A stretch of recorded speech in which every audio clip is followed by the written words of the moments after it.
Pure खानदेशीत आम्ही, त्यामुळे तुम्ही आमच्यासमोर चिकन मटन चांगलं पंचपक्वान्न पुरणाची पोळी आंब्याचा रस काही जरी आणलं ना तरी आम्हाला सायंकाळी रात्रीच्या जेवणात खिचडी ही पाहिजे असते म्हणजे असते. ना मजा आहे. ठीक आहे वरवरची काढ मग. एवढं नाही घ्यायचं आपल्याला, फक्त आईस्क्रीम घ्यायची बस. हॅलो गुड इव्हनिंग सगळ्यांना. तर कालचा व्लॉग तुम्ही पाहिला असणार आहेत आणि कालच्या व्लॉगमध्ये मी तुम्हाला सांगितलं होतं की छान असं लग्नाचा व्हिडिओ येणार आहे. तर झालं असं आहे की लग्नाचा व्हिडिओ जो आहे तो माझा हळदीच्या सकाळचा शूट झालेला आणि लग्नाचा व्हिडिओ शूट केलेला होते, सगळे केले होते, पण स्टोरेज फुल झाल्यामुळे ते कधी मला डिलीट झाले, माझ्या लक्षातच नव्हतं राहिलेलं. तर तरी मी तो एक व्हिडिओ जो आहे लग्नातला हळदीतला तो तुम्ही नक्कीच शेअर करणार आहे. तर आत्ता वाजले सायंकाळचे 6:30 आणि छोटीशी भूक म्हणतो आपण, छोटीशी नसते ते सायंकाळची भूक. तर त्यासाठी दोघांची फरमाईश होती, बऱ्याच दिवसापासून चाललेलं होतं की बटाटा वडा बनवून दे म्हणून. साधा बटाटा वडा नाही हा, त्यासोबत छान असा झणझणीत त्यांना रस्सा पण हवा आहे. बटाटे घेतले, त्यांना आता छान उकळून घेते. रेसिपी वगैरे मी शेअर करणार नाही आहे. जर खरंच रेसिपी हवी असेल तर चॅनलला मी एकदा दोनदा जी ती अपलोड केलेली आहे आणि खूप साधी सिंपल रेसिपी जी ती असते.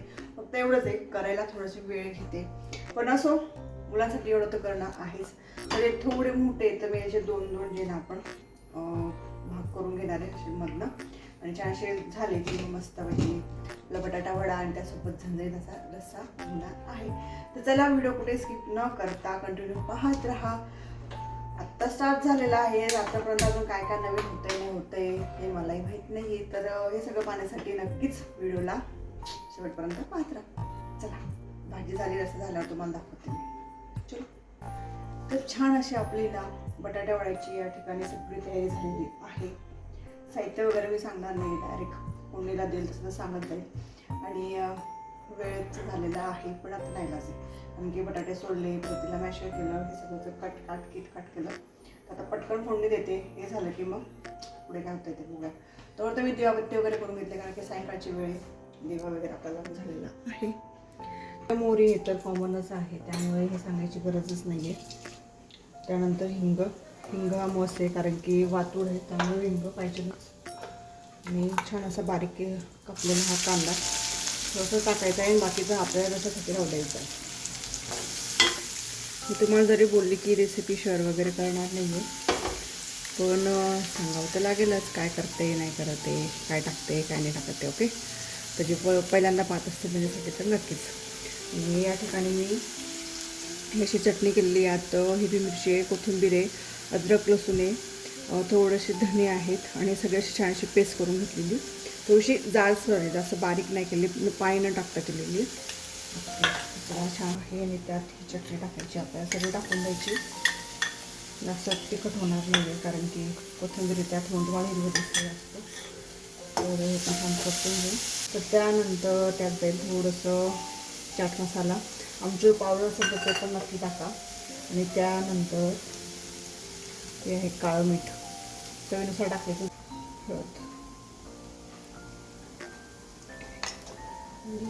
मीठ बटाट्यांच्या नुसार टाकायचे आपल्याला मीठ वगैरे. तेल थोडंसं कमीच ठेवलं आहे मी कारण की आपल्याला या भाजीला तेल जास्त लागत नाही आणि तळायचे ते आपल्याला, त्यामुळे फक्त बॉईल करून छान असे त्यांना गरम असताना छान असे बारीक करून घेतले. सगळ्यात टाकायचे. तर माझ्या हिशोबाने घेतलेले आहेत मी बटाटे. तुम्ही तुमच्या घरात किती माणसं आहेत त्यानुसार कमी जास्त करू शकता. बाकी कोटिंग वगैरे तर ठीक आहे, कमी जास्त होऊ शकते. वास सुगंध असा भारी येतो ना भाजीचा, परफेक्ट. होण्याच्या आधीच टेस्टिंग चालली का? गरम आहे अगं हो, पण गरम किती तेल उठतंय, तिखट लागेल तो पडेल बघ. अगं फक्त भाजी खाणार आहे असं, फक्त भाजी खाणार आहे होईपर्यंत दम धीर नाही. आता चला रसा बनवतो इकडे. मोहरी, कांदा, लसूण, साधे सिंपल बनवायची, जास्त झणझणीत नाही बनवायचा रस्सा आणि पातळ सरच असतो हा. तुम्ही खाल्ला असेल मला सांगायची गरज नाही बाहेर. मस्तपैकी झाले आपल्यानंतर कांदा मसाला वगैरे टाकायचं नाही, लाल तिखट टाकायचं फक्त. तुमच्याकडे जास्त झणझणीत खात असते तर नक्कीच टाक. कोथिंबीर झाला आपला रस्सा. तुम्हाला पाणी जेवढं लागत असेल तेवढं टाक. तर इकडे छान असं आपला रस्सा झालेला आहे. इकडे तेल तापत ठेवलेलं आहे. इकडे छान असं डाळीचं पिठाचं बॅटर पण झालं आहे आपलं. आणि आत्ता मला जेवढे तळायचे आहेत ना तेवढेच मी भाजीचे छान असे गोळे करून घेतलेले. तर पटकन तळायचं राहील. तर कढई माझी तळणाचीच आहे, त्याच्या कलरवर जाऊ नका. नाही तर मला बापरे एवढी काळी कढई, तर ती तळणाचीच आहे. तर चला एक याच्यात टाकायचं. हां, आणि मेन म्हणजे बॅटरमध्ये टाकलेलं आहे जिरं, थोडासा खाण्याचा सोडा, थोडीशी हळद, ओवा, अजवाईन. ओवा कोणाला समजेल नाही समजेल म्हणून अजवाईन, आणि थोडंसं असं मीठ चवीनुसार. आणि छान असं पातळ केलेलं आहे, जास्त पातळही नाही जास्त घट्ट पण नाही. भजींचं पिठापेक्षा थोडंसं पातळसर. एक गोळा घेतला आहे आपला भाजीचा वडा म्हणूया. छान असं थोडं हळू सोडायचं आहे, आता तेल अंगावर उठते.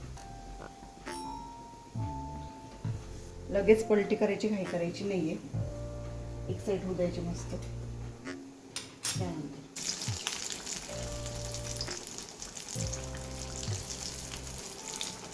छान असे लालसर आपले जे वडे जे ते तळून झालेले आहेत.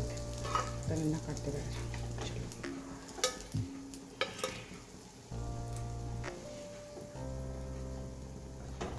वडे तर केले गेलेत आपले. आणि कसं आहे ना की जो पदार्थ आहे ना त्याच प्लेटमध्ये किंवा तसंच सर्व करून जर खाल्लं ना तर ती अजून मजा वेगळीच असते. तर त्यासाठी मी छान अशी डिश घेतली स्पेशल वड्यांची. तर यात तुम्ही मस्त आता काय काय टाकते ते बघा. ओके, तर तशीच आपण छान अशी हॉटेलसारखं फील या ठिकाणी यायला पाहिजे. तर सगळ्यात आधी मी घेते हे 2 वडे. ओके, थोडेसे त्यांना हे करते आणि त्यात आपण टाकणार आहोत रस्सा. आणि त्यानंतर छान असं फरसाण. तुमच्याकडे जे अवेलेबल असेल ते पण तिखटच टाका, गोड फरसाण नका. ओके, छान असं फरसाण, छान असा कांदा आणि मस्त अशी कोथिंबीर. ओके, आणि बस साईडला तुम्ही थोडासा कांदा लिंबू टाकू शकताय. आणि सगळ्यात मेन म्हणजे लिंबू नाही आहे, कारण की उन्हाळा चालू झालेला आहे. लिंबू अतिशय महाग झालेले आहेत. 10 रुपयाला 1 किंवा 2च मिळतात. त्यामुळे लिंबू आणलेले नाही आहेत. काय हरकत नाही, आपण आमचूर पावडर किंवा चाट मसाला ॲड केलेला आहे, त्यामुळे छान असं खट्टा तर लागणारच आहे. तर चला कसा झालेला आहे ते बघूयात. थोडंसं मिक्स करून देते. मला माहिती मीच देते तुम्हाला व्हिडिओ याचा रेसिपीचा. पोरं फक्त खायची कामं करतील आणि हे पण कोणीच कॅमेऱ्यासमोर येऊन रिव्ह्यू देणार नाही की वा मस्त झालं होतं असं म्हणून. शेवटी मी केली रेसिपी तर मला तुम्हाला सांगावं लागणार आहे कसं झालं आहे ते.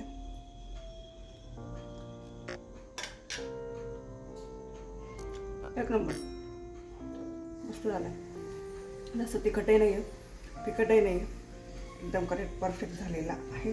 तर नक्की ट्राय करून पहा. पसारा दाखवून देते. ओके,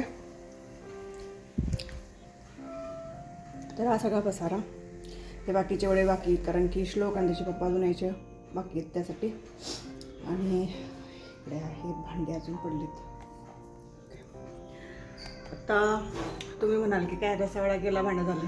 नाही, अजून मला खिचडी बनवायची, कारण की अस्सल प्युअर खानदेशी आहेत आम्ही. त्यामुळे तुम्ही आमच्यासमोर प्युअर खानदेशी आहेत आम्ही, त्यामुळे तुम्ही आमच्यासमोर चिकन मटन चांगलं पंचपक्वान्न, पुरणाची पोळी, आंब्याचा रस काही जरी आणलं ना तरी आम्हाला सायंकाळी रात्रीच्या जेवणात खिचडी ही पाहिजे असते म्हणजे असते. ओके, आता हे सगळं असल्यावर मला खिचडी करायची आहे. आता हे सगळं झालं की मस्त खिचडीला फोडणी देते. टायमिंग सांगते तुम्हाला, झालेत बरोबर 7:45 वाजून 5 मिनटं, म्हणजे 8ला 10 मिनटं कमीत दाखवते. ओके, ते थोडंसं आवीला देते, मला तर नको काय खायला. आणि ह्यावरून घेते मी खिचडीला फोडणी देते. थोडंसं टाकून देऊ का, अशाच खायची तुला? तुझी फरमाईश एक रसा वडा आणि एक साधा वडा. चलो चलो. गरम आहे, गरम आहे. इकडे 10वीचा अभ्यास, पेपर चालू आहेत. अरे फरसाण आहे ना बेटा, फरसाणशिवाय नाही ना मजा येत. ठीक आहे, वरवरची काढ मग ते पप्पांना देते मग बस. बिना शेव फरसाणचा, फक्त कांदा आहे. तो आता काढते, तुला तोवर आका. तर श्लोकची नाटकं या ठिकाणी काही थांबत नाही, त्याला जसं हवं तसं करून द्यावंच लागतं. तर या ठिकाणी माझी सगळी भांडी वगैरे घासून झालेली होती. ही फक्त स्वयंपाकाची होती, अजून जेवणं बाकी होती. जेवणाची पण झालेली आहेत आणि सगळं आवरून झालेलं आहे माझं. रात्री 9:30 वाजता सगळं किचन माझं सगळं क्लीन झालेलं आहे आणि आपली खानावळ बंद झाली आहे. आणि त्यानंतर मला लक्षातच नाही की कपड्यांच्या घड्या पण करायच्या होत्या, धुतलेले कपडे होते ती. तर तेवढं एक काम बाकी होतं, मग तेवढं पटकन केलेलं. आणि त्यानंतर मग आम्ही थोडंसं बाहेरचं राऊंड मारायला गेलेलो, कारण की आत्ता बरंचसं गरम व्हायला लागलेलं आहे. तर थोडं पाय मोकळं करण्यासाठी का असे ना शतपावले म्हणूया, तर रोडापर्यंत गेलेलो. पण बाहेर गेलं म्हणजे मुलांना काहीच नको असं होतच नाही ना. तर इथं छान असं गाडीवर लिहिलेलं होतं, अंततः अस्तितः प्रारंभ. छान वाटलेलं. आणि एवढं नाही घ्यायचं आपल्याला, फक्त आईस्क्रीम घ्यायची बस. मला तर उलटी यायची बाबा, एवढं वाचू नको ते आप्पा.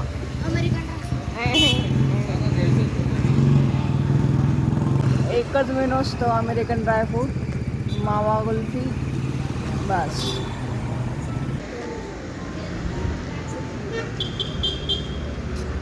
व्हिडिओ आवडल्यास लाईक, शेअर आणि सबस्क्राईब करा. तोपर्यंत बाय बाय.